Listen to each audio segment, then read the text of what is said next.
From Hollywood, the Screen Directors Playhouse.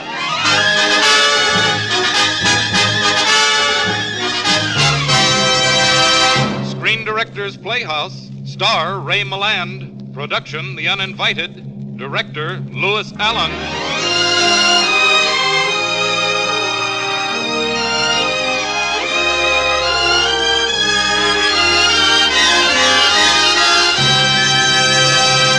The Hollywood Screen Directors present a tale for troubled midnights. The motion picture drama, The Uninvited, starring Ray Milland in his original role of Rick Fitzgerald.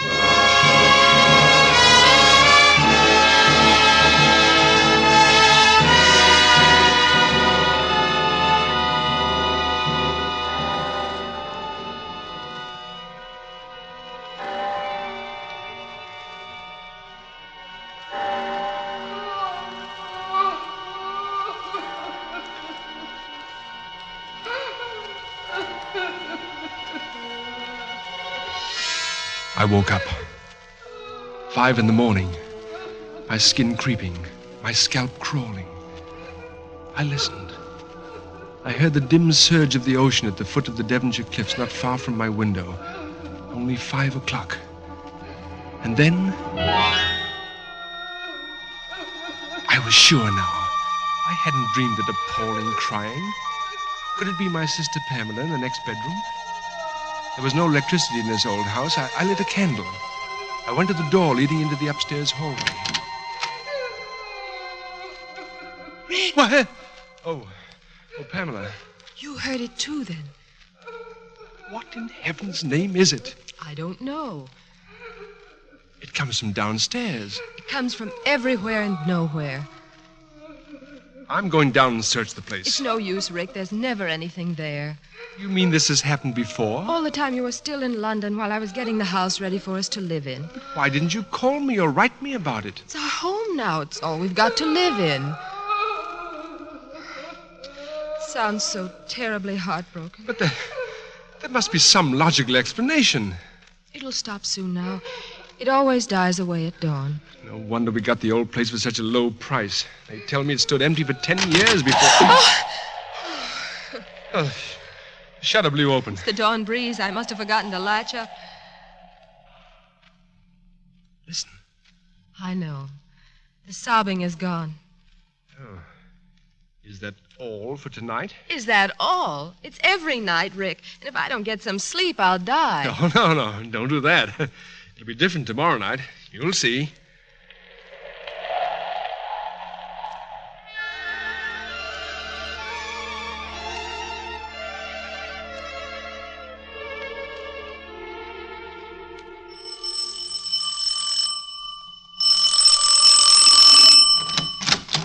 Oh, hello.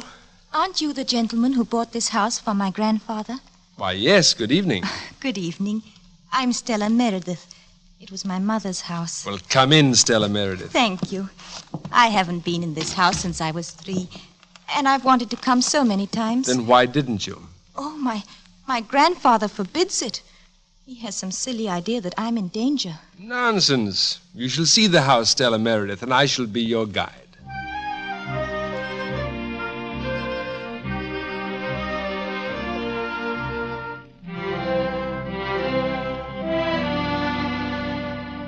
And this is my old nursery. Like it? Oh, how pretty your sister has made it. That's very pretty perfume you're wearing. It's mimosa. Do you like it? Oh, very much. My mother always used mimosa. She died when I was 3 years old. Oh. May I see the studio now where my father painted? Only it's the studio where I play the piano now. You may even persuade me to play something for you.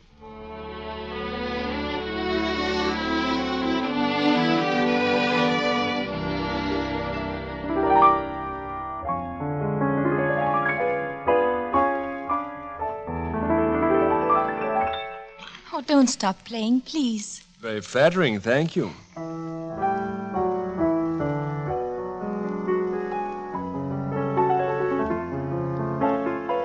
Father painted my mother's picture in this very room. You don't remember that? No. But Mother would sit on this platform wearing her soft white dress. Sometimes, of course, he'd paint the other one. Other one? He had a model, you know, a Spanish girl. People seem to get awfully hush-hush when I try to ask about her, though.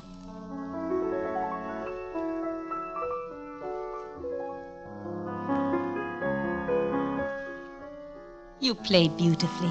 It's a serenade to Stella by starlight. You mean this Stella? Me? And this candlelight. Oh, it's the most exciting thing that has ever happened to me. Is it?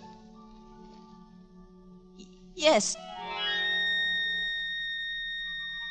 What's the matter? All at once, a cold wind. Yes.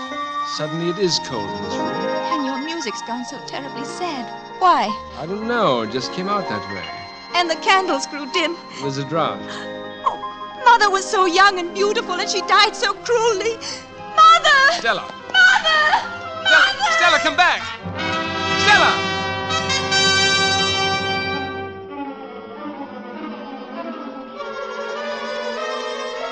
I gathered my scattered senses and jumped up and ran after her. I passed Pamela, standing amazed at the foot of the stairs. Rick, what's the matter? What's happened? There's something evil in that glass room. Stella! But she was out the front door, her dark hair flying, running wildly in the darkness, heading for the cliffs. Stella! I shouted after her. Stella, come back! Shouted again, pleading with her. No, Stella, no! The cliffs, I thought. Stella, the cliffs! The cliffs and the boiling sea beneath. Stella!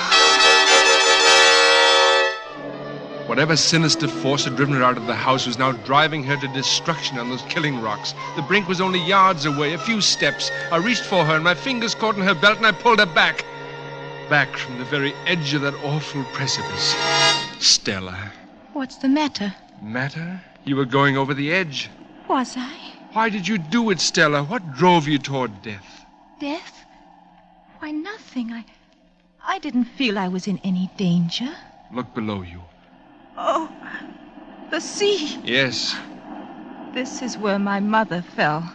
Your mother fell here? By this dead tree. She... Are you all right?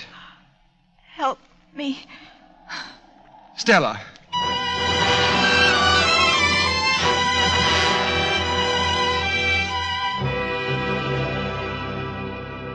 Will she be all right, Dr. Scott? She's resting nicely upstairs, Miss Pamela. Well, is Stella entirely safe up there alone? Why not? Well, in the light of what just happened. And you're the one who sneers when I say this house is haunted. Well, everybody in the village knows the house is peculiar. Well, can you tell us anything about it, Doctor? Do you know about Carmel? Carmel? The Spanish model Stella's father painted. Oh, yes. Stella's father was in love with Carmel. It was an open scandal. But didn't Mrs. Meredith know about it? Well, I suppose she just accepted the situation. Where's this Carmel now? She died in this very house a week after Mary Meredith fell to her death from the cliff out there. Oh, she did fall then. Ironically, she fell trying to save her rival from committing suicide. Or so they say. Rick, Dr. Scott, don't you notice a scent in the room? No. Yes, I do. Yes. It's heliotrope. No, it's mimosa. Stella's mother was fond of it. Stella tells me that... Pam, it's come back. What, Rick? Upstairs. Stella's not alone anymore. I know it. Come on.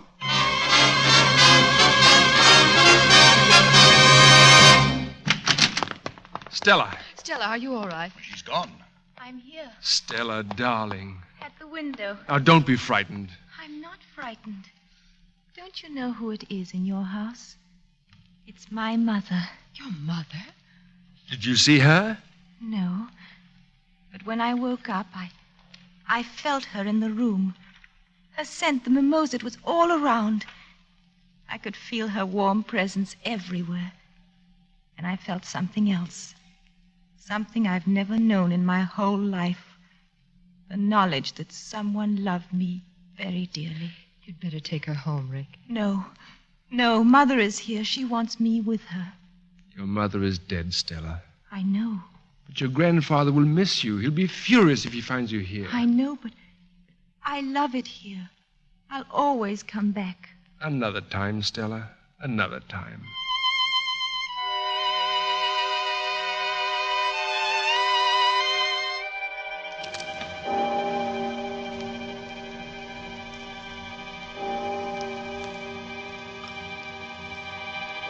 Three,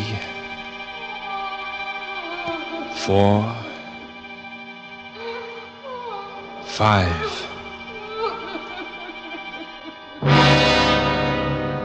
There it was again. Her grandfather was right. There was danger in this house for Stella. In the studio, when we'd first felt its presence, I'd not smelled mimosa. But in that moment before dawn, with that awful sorrow in the house, I suddenly knew. I knew that there was a cold, cruel spirit which hated Stella, and a warm, scented spirit that loved her. There was not one ghost.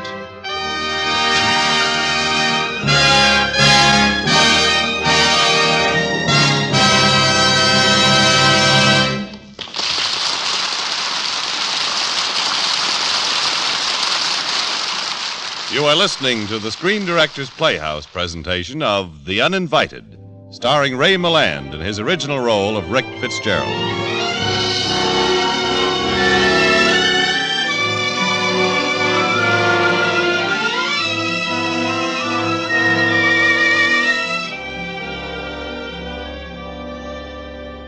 Pamela, I know this.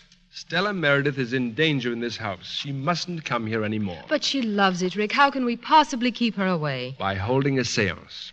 A seance? Only this seance will be rigged. We've got to fix it so that the ghost of Mary Meredith appears to say, in effect, Stella, I'm your mother. Forget Windward House and I shall find peace and happiness. P.S. There is a tall, excruciatingly handsome man named Rick Fitzgerald who wants to marry you. It's wrong, Rick. I won't agree to deceiving Stella. We've got to break Stella of this attachment to the dead. We'll rig the seance.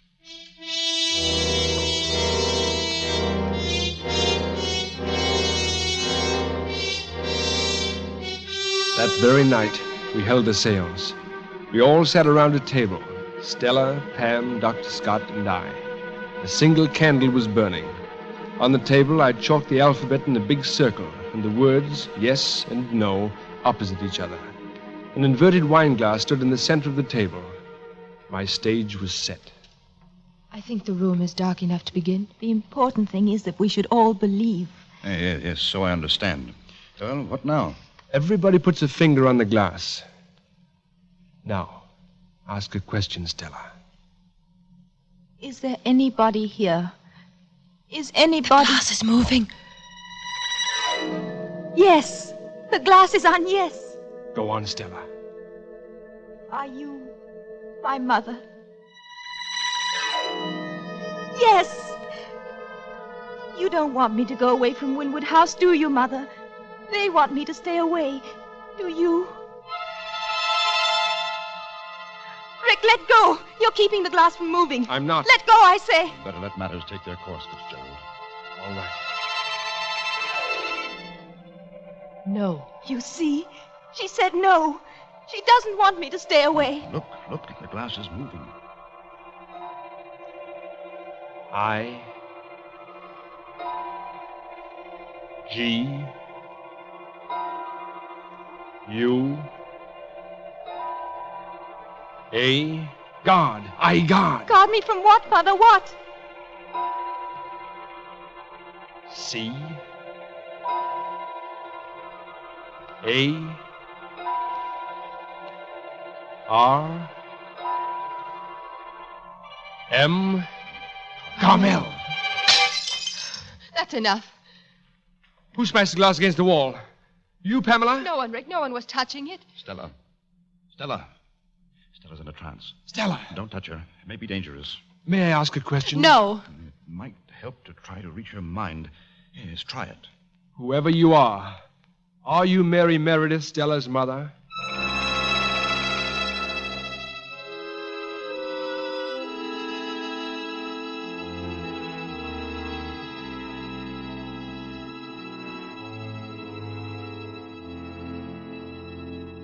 No es ella.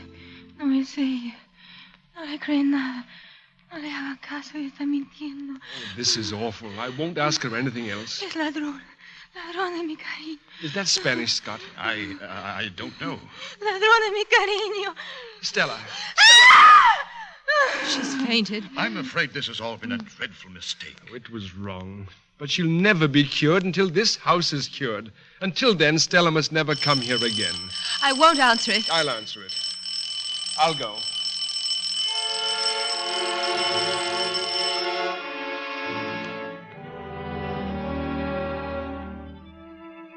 It was Stella's grandfather, in a cold, bitter fury over her presence there and her condition.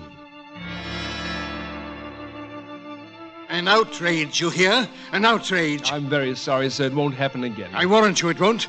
My granddaughter will never enter this house again if I have to lock her up somewhere. Come, Stella. Stella was gone, but my work had just begun. I had to avert a tragedy. I had to solve the mystery of Windward House, but where to start? I went to see Dr. Scott. Any luck, Fitzgerald? You find anyone with a clue to what really happened here 17 years ago? No. Everyone who was here with the Merediths then seems to be dead. The trained nurse isn't. Trained nurse? I've been looking through the old case book of my predecessor, Dr. Rudd. Oh? At the time of the tragedy, the Merediths employed a nurse for their child, a certain Miss Holloway. Holloway? Very, very much attached to Mary Meredith. Well, is she alive? How can we find her? She runs a place on Bodwin Moor called the Mary Meredith Retreat in honor of her long-dead mistress. Hospital? No, a mental institution. Strange woman, strange place. Bodwin Moor. I think I'd better have a serious talk with Miss Holloway.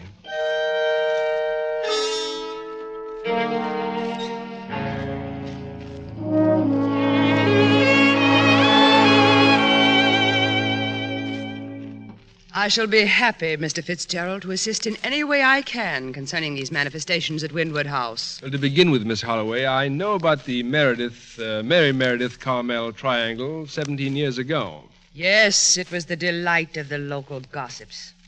What were Mary and Carmel like? Extraordinary women, both of them. But Mary Meredith, she was a goddess. Even her talk was lovely and sparkling. Oh, the night we sat before her fireplace, planning our lives. Yes. She met her humiliation and her fate magnificently. About Carmel. A Spanish gypsy. Beautiful and crafty and cruel. Why did Mrs. Meredith stand for the situation? She felt the decision to end it must come from her husband. Did it? Finally, to make it easier for Carmel, they took her to Paris. Found a position for her and left her there. Then they came back here with their infant daughter. For a while, they were almost happy together. Then? Carmel came back. She still wanted Mary's husband. Then one stormy night, Carmel had been told that she must leave, this time for good. Oh, there was a ghastly scene, and finally Carmel, in a rage for revenge, ran to the child's room and snatched her up and ran toward the cliff. Mary raced after her. In the struggle, Mary fell to the rocks below.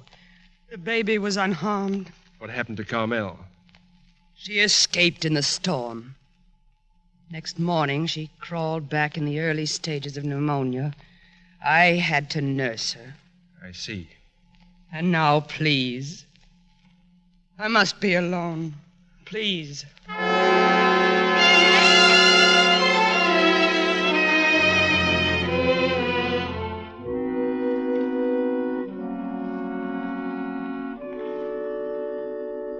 What you tell me about Miss Holloway is very interesting, Fitzgerald. A fanatical, a dedicated woman, Doctor. Dr. Rudd, before me, disliked her intensely. Professionally? Personally? How? Listen to this entry from Dr. Rudd's casebook for December 10th, 1932. Called to Windward House, Meredith's model, Carmel Quesada, double pneumonia. That tallies with what Miss Holloway told me. December 12th, Carmel Quesada much worse. No attempt to warm her room. Found traces of snow in her bedroom. Snow? Spoke severely to Nurse Holloway. Absolutely criminal negligence. Well, isn't that a pretty serious charge, Doctor? When a man of Dr. Rudd's generation used it, it was very apt to mean murder. Miss Holloway murdered Carmel? She was very fond of Mary Meredith. Perhaps that's why Stella's grandfather sent her to Miss Holloway's for safekeeping this afternoon. You mean Stella's there now? In that genteel madhouse? Well, I venture she's safe with her mother's dearest friend. Who was also guilty of criminal negligence? Oh, no. Dr. Scott, I must hurry. Be good enough to call my sister Pamela at Windward House. Say I'll pick her up in 15 minutes and call Miss Holloway, will you? Tell her to expect us. I'm on my way.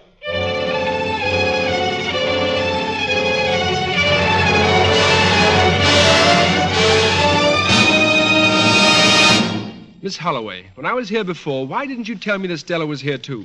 The presence of our guests is confidential. Please take us to her at once. She's no longer here. I sent her away when Dr. Scott called to say you'd be here. But why? She was the happiest person in the world when I told her she might return to Windward House. Windward House? But her grandfather sent her here to keep her away from Windward House. She loves it so. You knew we'd be away and you sent her there? Mary will be there. Oh, you hate Stella. You sent her to her death. Mary is waiting for Stella. You're insane. Hurry, Pam. It may be too late even now.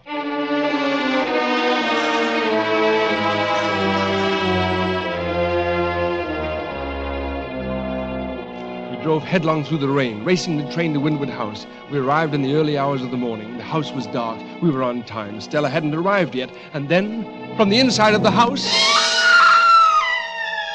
It's Stella. The front door flew open and Stella ran out, screaming fearfully, running for the cliffs. Stella! Come back!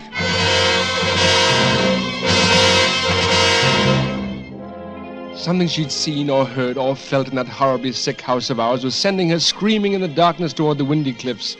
I ran after her, but she was very young and lithe and driven by fear and drawn by demons, and I overtook her slowly, oh, so very slowly, as in a terrible nightmare. And at the very brink of the cliffs, I dove for her and flung her to the ground, the very brink of death, the very edge of darkness.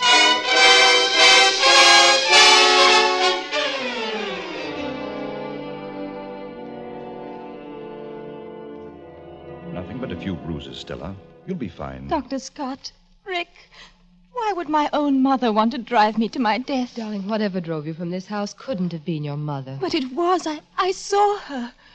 It was a kind of a mist that glowed softly in the dark, coming toward me, just as my father painted her. And why did you run away? I don't know. Something terrified me, drew me to the cliff. Could the company endure one more excerpt from the case book of Dr. Rudd? It's rather worthwhile. You've the air of a man with knowledge, Scott. This entry is dated a little more than 3 years before the final tragedy on the cliff. Meredith consultation, my office. Mrs. Meredith afraid she is going to have a child. Assured her she was not. A strange, cold, loveless woman refusing motherhood. But... Meredith, poor man, wanting a child so desperately. But there's Stella. Now, listen. An extraordinary household. Carmel, the Spanish girl, worships Meredith. A lovely, pitiful creature, all love and womanhood. Pitiful? What does it all mean? I don't understand. Stella, where were you born? In Paris? Where they took Carmel. They came back with their baby, or at any rate, someone's baby. Rick. The Meredith stayed in Paris for a baby to be born, yes. But I think to Carmel, not Mary.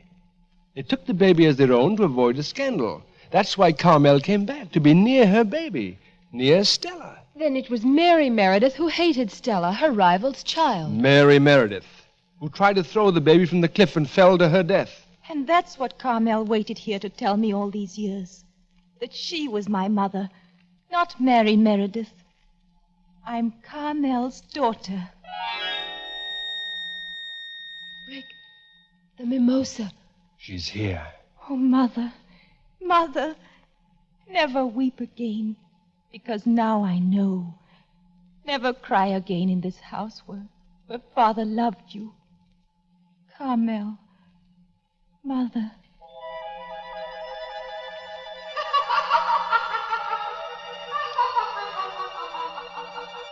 She's happy. Mother's happy. She's at peace at last.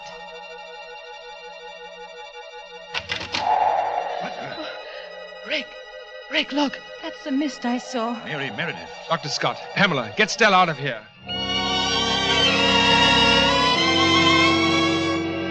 I was alone. Alone with the thing that drifted and floated in menacing, gesturing filaments in the open French doors. A luminous mist becoming a face that undulated horribly. A face filled with hatred and malevolence. And I lifted the candelabrum with its flickering, guttering candles. Come on, you icy fraud. If it's Stella you want, you're too late, Mary Meredith. You've tried enough to destroy Carmel's child. So much for the legend of your saintliness, and you can go along with it.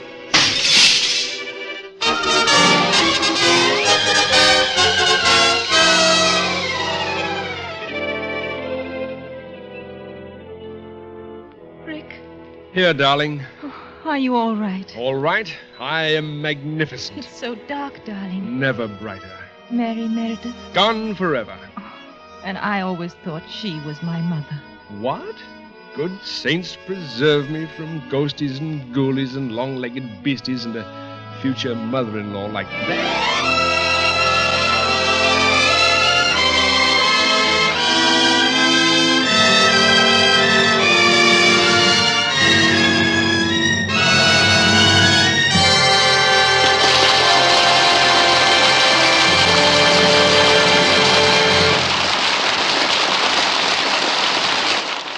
Ray Milland will return in just a moment. Next week, as always, another great star recreates one of her most memorable roles on Screen Directors Playhouse. Our story is The Spiral Staircase, and our star, Dorothy McGuire, with screen director Robert Siodmak. Now, here again is tonight's star, Ray Milland.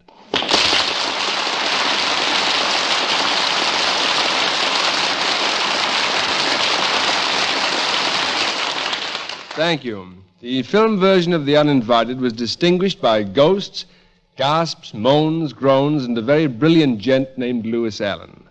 Lou directed the picture, furnishing the assorted horrors out of his bag of tricks. Since then, we've done 3 other films together, and his amazing know-how still has me fascinated. Now, ladies and gentlemen, I'd like you to meet him, my director, Lewis Allen.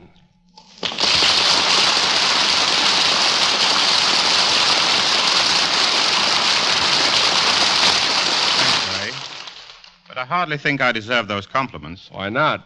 Well, The Uninvited was the first picture I ever directed. But, Lou, you'd been directing stage plays for years. But when I sat behind those cameras for the first time, I was as scared as the audiences who saw the picture. Well, how do you feel about cameras after all the pictures you've made since then? They still scare me. You know what? What? They scare me, too. Well, at least we weren't scared of the ghosts in The Uninvited. Well, you know, Lou, you made everything so real, for a while I almost believed in them myself. But, Ray, there's no such thing as ghosts.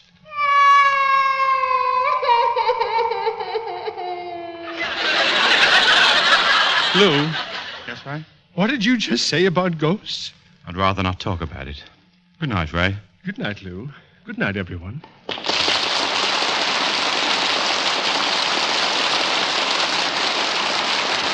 And good night to you, Ray Milland and Lewis Allen. Remember next week, Dorothy McGuire and Robert Siodmak.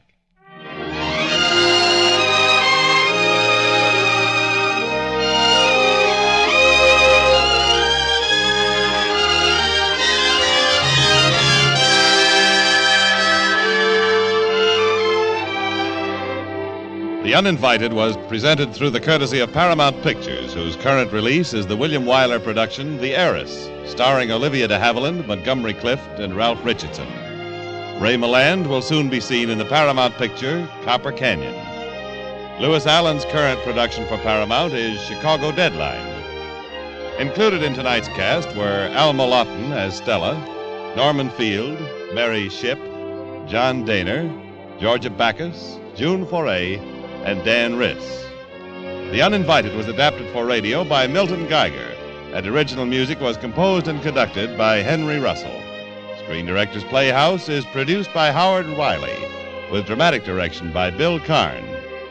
Portions of the program were transcribed. This is Jimmy Wallington speaking, inviting you to listen again at the same time next week, when we present Screen Directors Playhouse, star Dorothy McGuire, production Spiral Staircase, director Robert Siodmak. Sunday on Hollywood Calling. You may be called by motion picture stars Maureen O'Hara and Dan Daly to win a wonderful prize and crack the Film of Fortune jackpot. Make a note to stick close to your radio and your telephone Sunday for Hollywood Calling. It might be your lucky day. Listen to Hollywood Calling Sunday on NBC. Stay tuned for Bill Stern and the Sports Newsreel on NBC.